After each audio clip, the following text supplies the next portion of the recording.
Kikubwa tunamshukuru Mwenyezi Mungu, tumeweza kufanikiwa na tumefika hatua hii ya makundi ambayo tulikuwa njaa yetu kubwa na kiu cha muda mrefu, lakini hatimaye tumeweza kufanikiwa na tumeshaingia kwenye hatua ya makundi.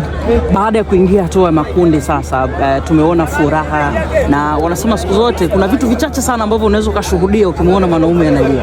Nimeona furaha yako, nimeona chozi lako hii leo. Ina maana gani hii? Ni kiu ambayo kama nakwambia ilikuwa imenijaa kwenye moyo wangu. Hata nikikwambia jana katika usingizi wangu wa muda mrefu, jana ulikuwa usingizi wa kustuka, kila muda nilikuwa nasubiria tu muda ufike. Kwa hiyo ni kiu ambayo nilikuwa nayo, lakini sasa hivi imeshabadilika tena, machozi hayatoki tena, sasa inaendelea kuwa ni furaha. Ndio focus sasa. Baada ya hatua ya makundi, tunajua kabisa kwamba huwezi kuiwaza fainali kabla ya kufika hapa. Mmeshaingia makundi sasa, tunamwambiaje mwana Azam FC? Tunaendelea kujipanga kwa ajili ya hatua hii ya makundi na malengo yetu yanaenda kubadilika. Sasa tuna malengo ya kuingia group stage, kuingia robo finali. Ndio. Tumwambie mtu ambaye ametokea leo hii Chamazi Complex kuishuhudia Azam ikiandika historia hiyo.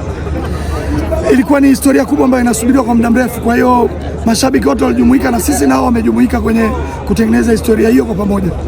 Shukrani sana. Asante sana.